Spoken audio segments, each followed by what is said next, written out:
हे मन आपुला स्वभाव सांगितलं काय हे असं असणारं चंचल चपळ असणारं मन हे मन कशाने स्थिर होईल भगवान परमात्म्याला भक्तराज अर्जुन महाराजांनी ज्यावेळेस प्रश्न केला त्यावेळेस पुढच्या श्लोकात भगवंत उत्तर देतात असंशयमी महाबाहो मनोदुर्निग्रहं चलम अभ्यासेन कौंतेय वैराग्येन च गृह्यते असं असणारं मन हे चंचल चपळ असणारं मन भगवंत म्हणतात भगवंत म्हणतात मी कशाने स्थिर होईल तर हे मन असणार वैराग्ययुक्त अंतकरणाने जर अभ्यास केला तर स्थिर होईल तव कृष्ण मनती साचची तू बोलत आसी ते तैसेची या मनाचा कीर चपळची स्वभाव गा भगवंत अर्जुन महाराजाला म्हणतात की तू म्हणतोस ते बरोबर आहे बाबा तू म्हणतोस तेच बरोबर आता मी बोलत तेच बरोबर मला लागणार विठाला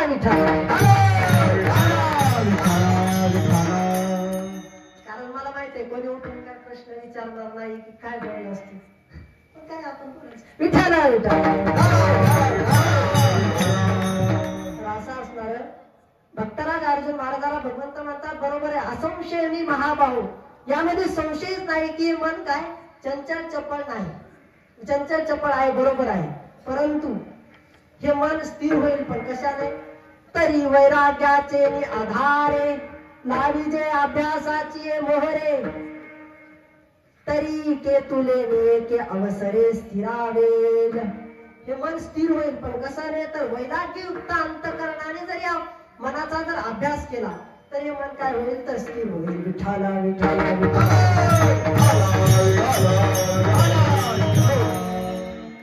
तर अशा प्रकारचं असणार हे काय झालं मला बरोबर येतं मग अंतरंग असणारे आणखी कोण शत्रू आहे तर काम क्रोध मद मत्सर दंभ अहंकार पंच इंद्रिय हे इंद्रिय काय आपल्या ताब्यात ठेवणं म्हणजे हे युद्ध अंतकरणातील शत्रू आहे ते यांना आपल्या ताब्यात ठेवतात काम क्रोध बंदी ठारी तुका म्हणे दिले दोन्ही हे काम क्रोध जे आहेत का यांना तुकोबारा म्हणतात आम्ही यांच्यावर विजय प्राप्त केला म्हणजे त्यांच्याशी युद्ध करून काय त्यांना आम्ही काय आमच्या ताब्यात केलं म्हणून मग हे झाला पहिला फरक मग आता यांचा दुसरा फरक काय तर यांच्यातील दुसरा फरक असा आहे की या सुराला जे आहे विठाल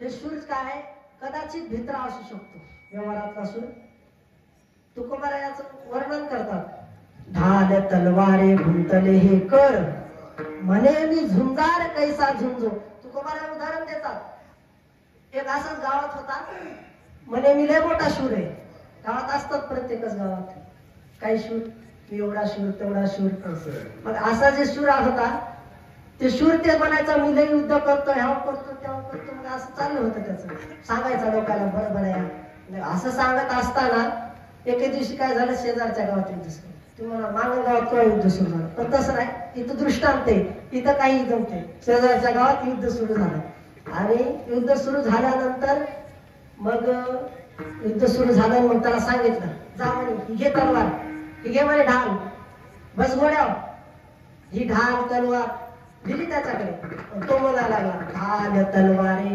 गुंतले हे कर म्हणे मी झुंजार कैसा झुंजो तो सांगू लागला अरे बाबा तुम्ही मला ही ढाल दिली पाठीवर तलवार दिली म्हणे हातात मग आता मी युद्ध करू तर करू कसं सांगा मग याला जेवण दिली का ती ढाल तलवार जेवण करायला दिली का नाही पण तो काय होता भित्रा होता बैसविले मज अश्वावरी धावू पडू तरी आता कैसा म्हणे अरे बाबा किती वेळपासून जा जा युद्धाला 10 वाजून गेले म्हणे तेव्हापासून म्हणायला लागले म्हणे तुम्ही जा युद्धाला तिथं का सोपं असते का म्हणे तिथं पळावं लागते धावावं लागते शत्रूला गाठावं लागते मग ते सोपं आहे का आणि तुम्ही खुशाल म्हणे मला घोड्यावर बसले हे काय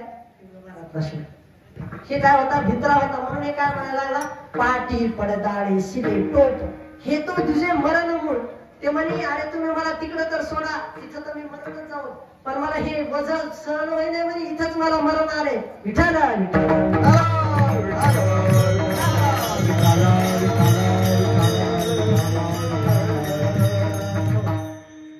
तर अशा प्रकारचा असणारा तो सूर काय आहेत कदाचित भित्रा असू शकतो.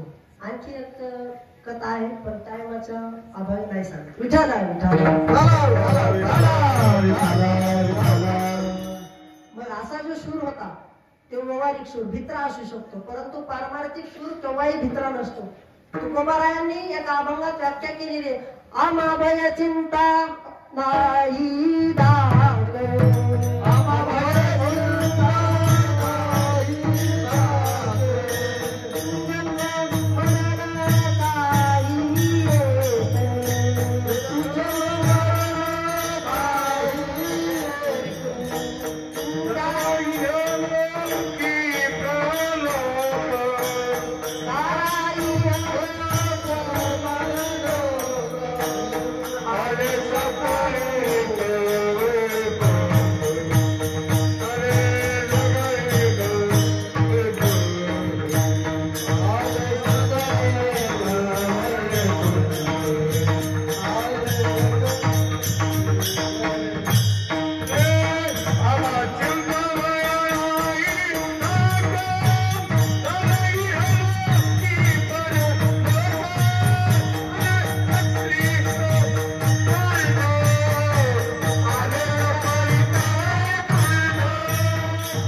जन्म मरण काही एक झाला इहलोकी परलोक आले सकळी वैकुंठ.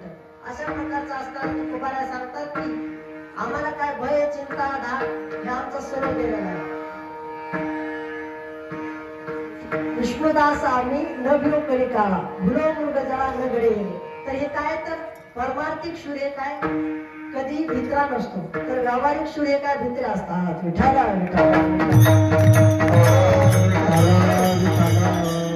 यांच्यातील दुसरा फरक. यांच्यात तिसरा फरक काय आहे तर यांच्यामध्ये तिसरा फरक आपल्याला असा पाहता येईल की व्यवहारातील सूर हे काय उदराकरिता लढत असतात युद्ध करत असतात परंतु परमार्थिक सूर हे उद्धाराकरिता लढत असतात उद्धाराकरिता युद्ध करत असतात. विठ्ठल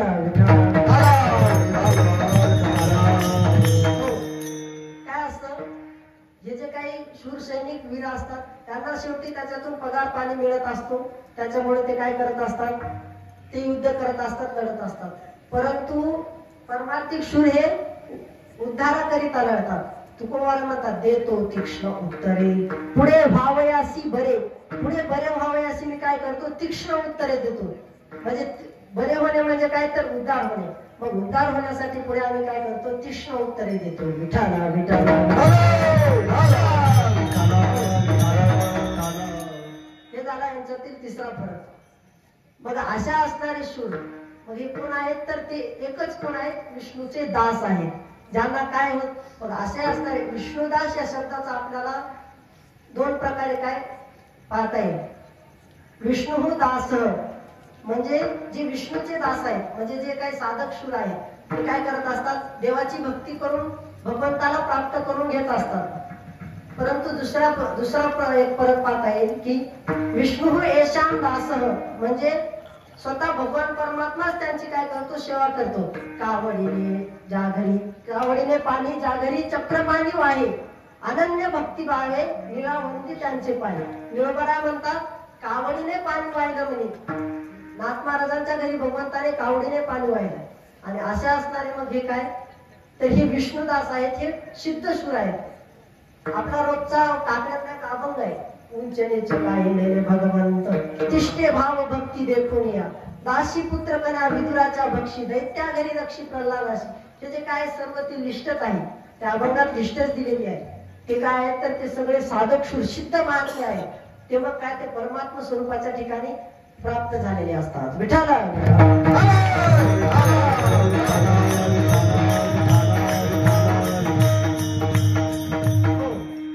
असे असणारे शूर मग त्यांना काय होत नाही तर पाप पुण्य अंगी नातनिता म्हणजे त्यांना पापही लागत नाही पुण्यही लागत नाही. ते काय तर पाप पुण्यातीच झालेले असतात. मी मागे सांगितलं की ते लौकिकात राहतात परंतु त्यांना ते काय होत नाही त्यांना ते बाधा करत नाही. पाप पुण्य अंगी नातनिता ते पाप पुण्याच्या तुका म्हणे आम्ही झालो अग्निरूप ना गोडेती पाप पुण्य अशा प्रकारचा अग्निरूप, अग्नी न देखी विटाळ, अग्नीला काय तर विटाळ कसल्याही प्रकारचा विटाळ होत नाही. म्हणून तुकोबारा म्हणतात की आम्ही काय तर अग्निरूप झालो, म्हणून आम्हाला काय पाप पुण्य लागत नाही. विठाला मग असे असणारे शूर, असे असणारे वीर, मग युद्ध करायचं म्हटल्यावर काहीतरी शस्त्र हातात पाहिजे का नाही. मग ते कुठलं शस्त्र वापरतात त्या अभंगाचं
गोविंद शयनी गोविंद त्या मनी बैसलासे.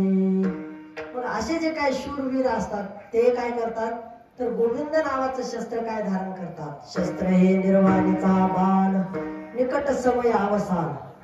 शस्त्र हे काय नामाचंच हे काय शस्त्र वापरतात. मग ते कुठं कुठं वापरतात. गोविंद आसनी शयनी गोविंद त्या मनी बैसलासे.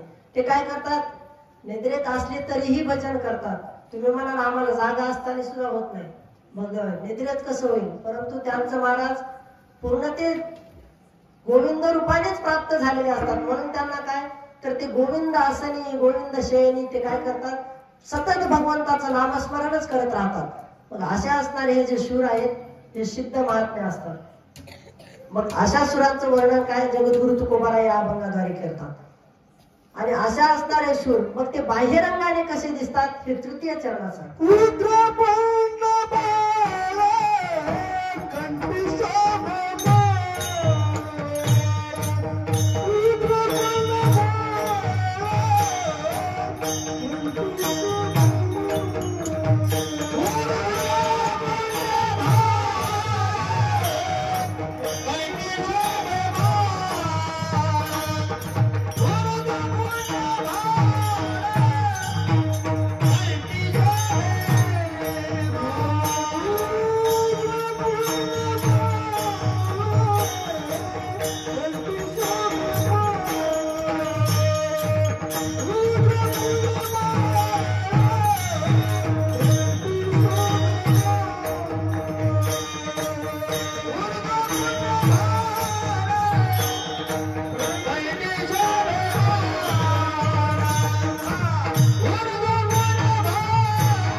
कापीजे कडे काळ तया बेने.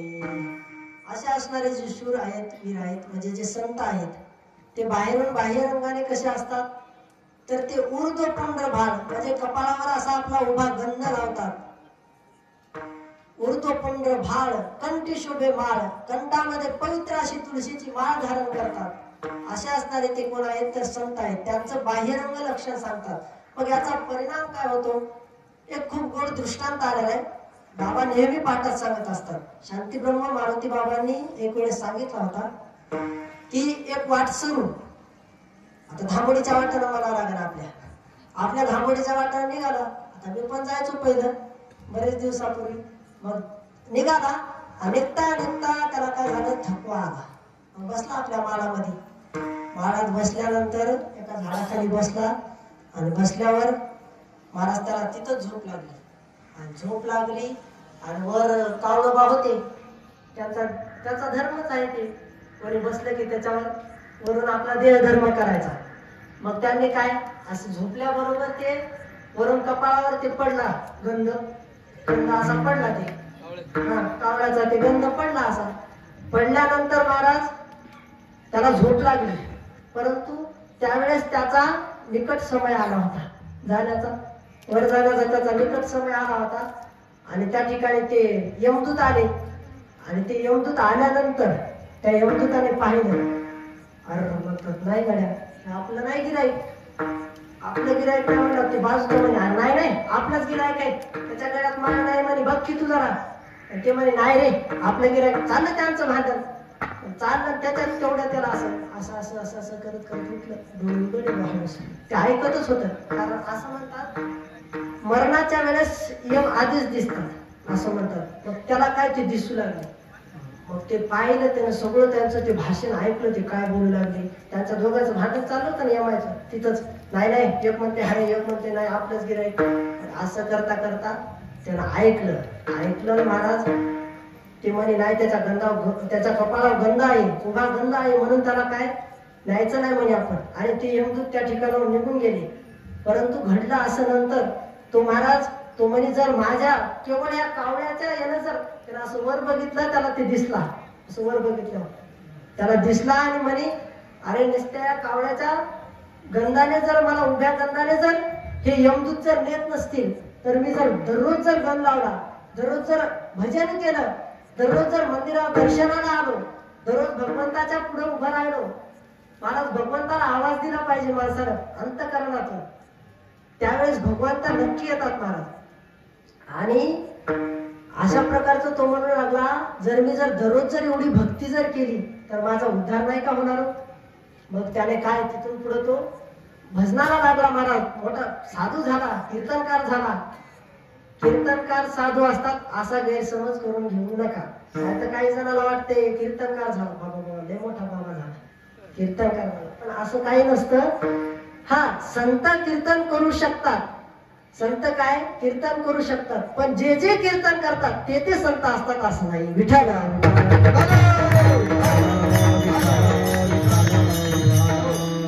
विषय आठवला. तुकोबारायांचा एक मोठा अभंग आहे, नवती ते संत करिता कवित्व, संतांचे ते आप्त नवती संत, येथे नाही वेश शरते आडनाव, निवडे घाव डाव फावा अंगी, नवती ते संत धरिता भोपळा. भोपळा ते काय, उत्तरेतले संत ते काय पाणी पिण्यासाठी ते भोपळा वापरतात. नवती ते संत धरिता भोपळा, करिता वाकळा प्रावरणासी, नवती ते संत करिता कीर्तन, सांगता पुराणे नवती संत. तुकोबारा म्हणतात जे पुराण सांगतात ते संत नाहीत, कीर्तन करतात ते संत नाहीत. मग तप तीर्थाटन पुढच्या चरणात सांगतात, नवती ते संत करिता तप तीर्थाटने, नवती ते संत करिता तप तीर्थाटने, शिविलिया वने नवती संत, नवती ते संत विठ्ठल विठ्ठल. शेवटच्या चरणात सांगतात, तुका म्हणे नाही, तुका म्हणे नाही निरसला दे. या अभंगात आपला बाजूलाच आहे. या अभंगात तुका म्हणे नाही निरसला देह, तो वरी आगवे संसारी. जोपर्यंत देह तादात्म्य जात नाही, देहभाव सुटत नाही, तोपर्यंत काय ते संत नाहीतच. ते संसारिकच आहेत. विठाला विठाला अशा प्रकारचा असणारा तो काय करू लागला, भक्ती भजनाच्या मार्गावर लागला महाराज, त्याचा शेवटी उद्धार झाला, कल्याण झालं. अशा प्रकारचा असणार ते काय, ऊर्ध्व पुंड्रभाळ कंठी शोभे माळ, आणि कंठामध्ये पवित्र जर तुळशीची माळ धारण केली ना तर त्याने काय होतं महाराज, त्याने अगदी जीवनाचं कल्याण होऊन जातं. आणि त्यांनाही कापीजे कळीकाळ असे जे संत आहेत तर त्यांना काय, कापीजे कळीकाळ तया भेने, त्यांना कळीकाळ सुद्धा काय थर कापतो. तुका म्हणे काळ करू न शके बळ, आता करू न शके बळ. विठाला पण अशा प्रकारचं असणार त्यांना काय. आणखी एक दृष्टांत आहे त्यामध्ये, तो गीता प्रेसच्या ग्रंथामध्ये वाचला होता. सहज एकदा बसलो होतो दुपारचा. आमच्या आळंदीची महाराज एक परंपरा आहे, दुपारची मधुकरी जर खाल्ली ना महाराज अशी झोप लागते का नाही. तुम्ही म्हणता महाराज मग तिथं काय झोपायलाच गेले काय, पण तसं काही नाही. परंतु दुपारा आम्हाला एक तास झोपावंच लागतं, कारण सकाळी महाराज तकतकीनं 3 वाजता उठलेला असतो. पण त्याच्यामुळे दुपारी नको म्हणलं तरी अरे नको, झोपीला सांगत असतो अरे नको येऊ, तरी ती बळच येते झोप. मग काय करावं लागते, जरासं झोपावंच लागते. आणि आळंदीमध्ये तुम्ही जर दुपारच्या वेळेस आले ना, तुम्हाला आमच्यासारखा एक सुद्धा असा बाहेर फिरताना दिसणार नाही.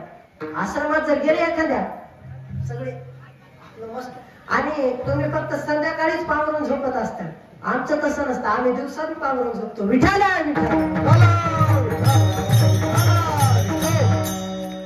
आनंदच वेगळा आहे आळंदीचा. आळंदीत जर राहिलं ना, खरं सांगू आळंदीत राहायला सुद्धा पुण्य लागतं महाराज. आळंदीत नुसतं राहायला पुण्य लागत, बाकी काही अभ्यास वगैरे करणं तरी सोडा, पण तिथं राहण्यासाठी सुद्धा अनेक जन्माचे सुकृत लागते. त्याच्यामुळे ते काय प्राप्त होते. आमचं काहीतरी पूर्वजन्मीचं पुण्य म्हणा, आमच्या आई वडिलांचं विशेष म्हणजे खरं सांगू माझ्या आई वडिलांच सर्व काही. खरं तर बोलताना अगदी डोळ्यात आसरू येतात. विठाला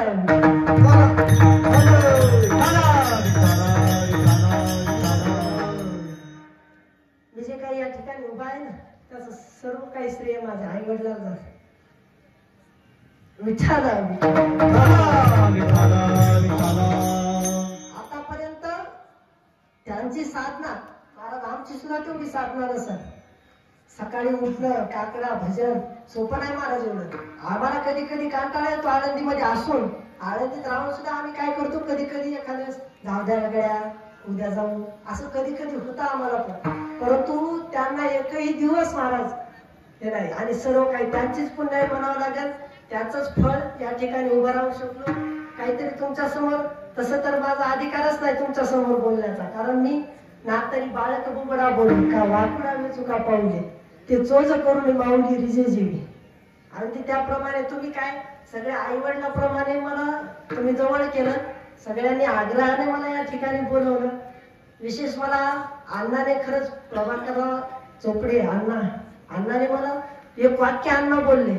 अण्णा म्हणले महाराज बाहेरचे कीर्तनकार तर आपण बोलवतोच हो दरवर्षी, परंतु आपले कधी पुढे जायचे म्हणे. अण्णाचं खरंच वाक्य आवडलं अण्णा मला ते. त्यावेळेस त्यांच्यामुळे या ठिकाणी आलो. आई वडिलांची पुण्य आळंदीत राहायला भेटलं. सर्व काही विठाला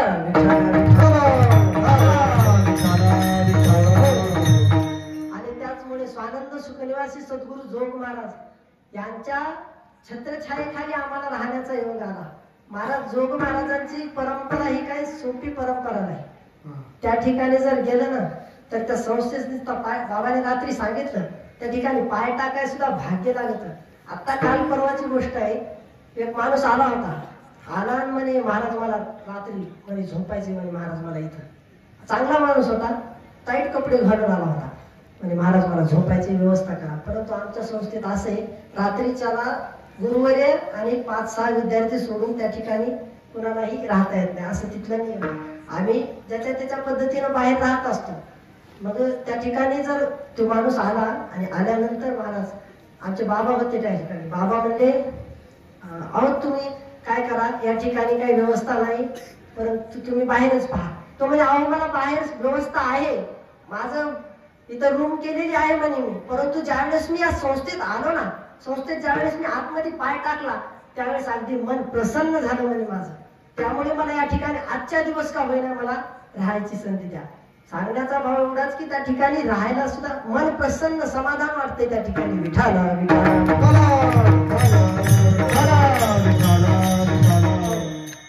तर आपला विषय खूप चालला होता कीर्तन. विठाला आपला विषय चालला होता ऊर्ध्व पुंड्र भाळ कंठी शोभे माळ. आलं का लक्षात? का गेली घरी? म्हणलं होतं ना मन चंचल चपल. ते मन काय मागे गेला आपला विषय. ते घरी जाते म्हणते अरे आपण कुलपाची चाबी लावली पण ओढूनच बघितलं नाही कुलूप. विठाला विठाला असं असणार. ऊर्ध्व पुंड्र भाळ कंठी शोभे माळ आपी जे कडे काळ त्या पुस्तकामध्ये इथून विषय आपला पाहिला. थोडस आलो पुन्हा त्याचा तिथून विषय पाहिला. ते पुस्तक वाचत बसलो होतो दुपारचं आणि वाचता वाचता ती कथा सापडली मला. त्या कथेमध्ये असं होतं मुसलमान व्यक्ती होता एक मुसलमान व्यक्ती आणि त्यानं पूर्ण आपल्या वारकरी संप्रदायाचा वेश धारण केला होता. पूर्ण गळ्यात माळ नाही माळा घातल्या होत्या. माळा नुसती माळ नाही त्यानं गजगजीत अशा माळा. आमच्या आळंदीत आले ना तर बरेच महाराज असे तुम्हाला माळाच वाले गजगजीत. मी पण घातल्या होत्या पण नंतर काढून ठेवल्या. आता एकच राहील. काय होते असं कोणी भेटलं गावाकडे इकडे तिकडे आलं द्याबर महाराज माळ घ्या मग द्याबर महाराज माळ घ्या. आता घालत नाही आम्ही फक्त हाताने देतो. आम्ही काय कुणाचे गुरु नाही कारण आमचाच तेवढा अधिकार नाही. विठाला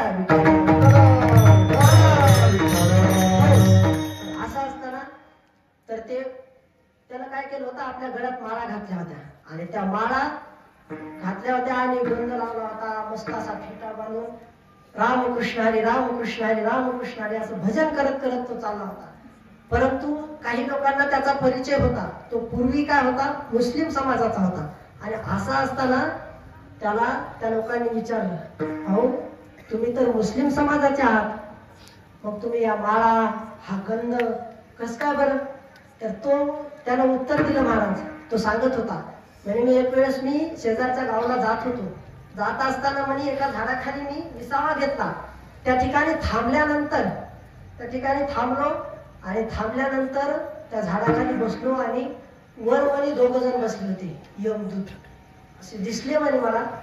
दिसले मग मी त्याला विचारलं बोललो म्हणे आता ग्रंथातली कथा आहे तुम्ही माझ्यासाठी कसं काय बोलला. त्याला पण दिसली पण ते म्हणे तुम्ही मला न्यायला आलात का. तो त्यांना विचारू लागला परंतु त्यांनी सांगितलं नाही मी तुम्हाला न्यायला आलो नाही. आम्ही या ठिकाणी दुसऱ्याच व्यक्तीला न्यायला आलो. आणि ते म्हणे मग कोणाला तर तो ते यमदूत त्याला सांगू लागले म्हणे या वाटेने या रस्त्याने काय होईल आता 4-2 लोक ते गाडी बैलात येतील म्हणे. त्याच्यातला एक जण तो काय करेल इथं आलं की ते बैल काय होतील त्या गाडीचे उधळतील आणि उधळल्यानंतर त्या गाडीतून एक समोर जो बसलेला आहे तो उतरून ते शिवळातून बाहेर निघालेले जे बैल आहेत ते लावण्यासाठी परत जाईल त्या ठिकाणी. आणि तिथं गेल्यानंतर ते काय होईल म्हणे त्याला त्या बैलाच्या अंगात आम्ही शिरू आणि त्याला धडक मारू. त्याला धडक मारल्यानंतर आम्ही काय त्याला घेऊन जाऊ. असं सांगितल्यानंतर तो बसला असा गपचूप बसला बघत होता असा पाहायला. तिकडून खरंच गाडी आली थांबली. त्याला सांगितल्याप्रमाणे त्या बैलांना शिवड्यातून माना काढून घेतल्या आणि माना काढून घेतल्याच्या नंतर आणि तो म्हणल्याप्रमाणे त्या तिथून तो उतरला समोरचा व्यक्ती आणि तो त्या शिवड्यात बैल लावायला गेला आणि आतमध्ये गेला त्या ठिकाणी गेला आणि त्या बैलाच्या अंगामध्ये हे 2 जण दोन्ही बैला शिरले आणि जोरात धडक मारली महाराज त्या माणसाला आणि अगदी असा तो दूर जाऊन पडला. असा जाऊन पडला तो दूर आणि असा पडल्यानंतर मग ती बाहेर आली त्या बैलातून आणि मग बघायला लागली आणि नुसतं असं बघत होते त्याच्याकडे परंतु त्याच्या जवळ जायची त्यांची हिंमतच होईना. जवळ जात नव्हते थरथर कापत होते. त्या माणसाने विचारलं तो जो बसलेला होता तिथंच बसला होता तो बघत होता सगळं. त्यानं विचारलं अरे तुमचं तर नियोजन होतं म्हणे याला न्यायचं प्लॅन ठरवला होता ना म्हणे तुम्ही या की मग असं त्याला जाब देऊन विचारत होता. परंतु मग हे काय म्हणत होते ते म्हणे अरे नाही न्यायचं होतं म्हणे पण आमचं नियोजन चुकलं म्हणे आमचं हुकलं जरासं. हुकतात काय विठाला म्हणजे आमचं नियोजन हुकलं म्हणे जरा असं, आणि आम्ही त्याला जरा जोरातच धरण दिली, लय जोरात दिली म्हणे. मग ते कुठे जाऊन पडले, ते जाऊन पडले म्हणे रोपट्यावर, तुळशीच्या. त्याच्या खाली काय, तुळशीचं रोपटे. असं म्हटल्यावर महाराज तो म्हणे आता आम्ही याला नेऊ शकत नाही म्हणे, त्याच्यामध्ये प्राण राहिले. सांगण्याचा उद्देश एवढाच की तो साधू जो होता शेजारी बसलेला, तो सगळं पाहत होता, तो मुस्लिम. त्याने पाहिलं ते सगळं आणि तो म्हणला अरे बापरे म्हणे, जर तुळशीच्या एका रोपट्यावर जर पडलं तर एवढं म्हणे, तुळशीच्या रोपट्यावर पडल्यानं हे नेत नाहीत म्हणे, एवढं कापतात म्हणे. तर मग जर आपण जर पवित्र अशी तुळशीची माळ जर गळ्यात घातली तर काय होईल, विठाला तो सांगत होता त्या माणसाला म्हणे. मग त्यावेळेस पासून मी काय तर हे पवित्र अशी तुळशीची माळ गळ्यात घातली, ऊर्ध्वपुंड्र भाळ लावायला लागलो, वारकरी संप्रदायात भजन करायला लागलो. आणि आपला संप्रदाय महाराज एवढ्या छोट्या माणसांचा नाही हो, आपला संप्रदाय खूप मोठमोठ्यांचा आहे. ज्ञानोबाराय तुकोबाराय सारख्यांचा आपला संप्रदाय आहे. स्वानंद सुखनिवासी सद्गुरु जोग महाराज आणि विद्यमान असणारे ज्यांना आज संपूर्ण महाराष्ट्र ज्ञानोबाराय म्हणून ओळखतो, ज्ञानोबारायांचा अवतार समजतो, ते शांती ब्रह्म मारुती बाबा, अशा मोठ्या लोकांचा संप्रदाय आपला.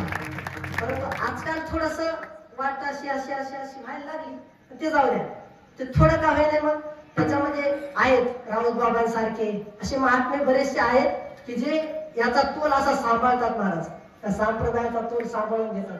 आपले माऊली महाराज मुंडेकर ते असे असणारे महात्मे हे काय करतात, तोल सांभाळतात महाराज. असा असणारा आपला संप्रदाय. मग तो काय करायला लागला, वारकरी संप्रदायात भजन करायला लागला, देवाचं नामस्मरण करायला लागला. मग तर काय तर ते कशाचा परिणाम, तर ऊर्ध्वपुंड्र भाळ कंठी शोभे माळ कापी जे कडी काळ तया भेले. मग अशांना काय तर कडी काळ कापू लागला.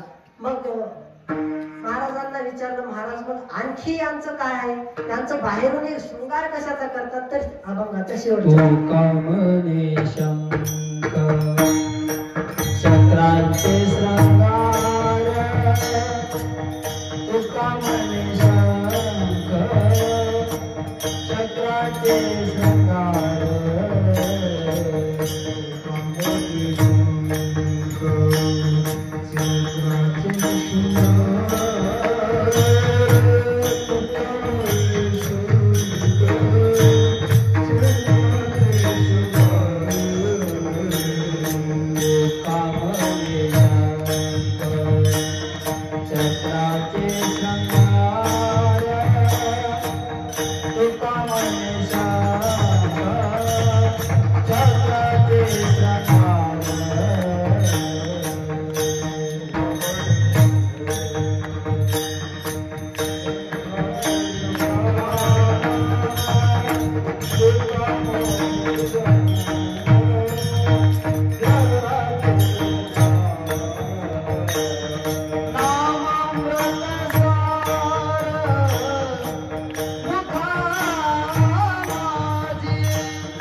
शंख चक्राचे शृंगार नावामृत सार मुखा माझी गोविंदासनी गोविंद श्रेयनी गोविंद कामनी वैसलासे.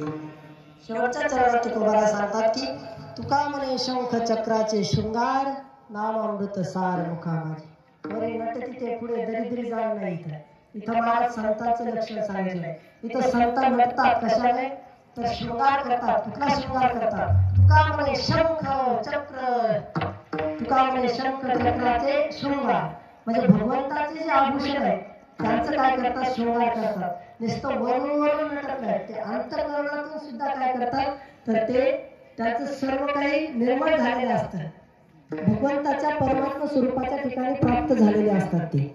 त्याच्यामुळे मग हे काय करतात तर तुका म्हणे शंख चक्राचे शृंगार नामामृत सार मुखामध्ये आणि सर्व काही सार असणार असं जे नाम जप यज्ञ तो परम बाधून शकले स्नानादी कर्म नाम पावन धर्म नाम परब्रह्म वेदांते. असं जे काही असणार जे नाम आहे ते सार सार सार नाम तुझे सार विठोबा नाम तुझे सार मनोनी शिव पाणी जपत आहे वारंवार. हे असं जे काही असणार जे नाम आहे का हे नाम त्यांच्या काय सतत मुखामध्ये असतं.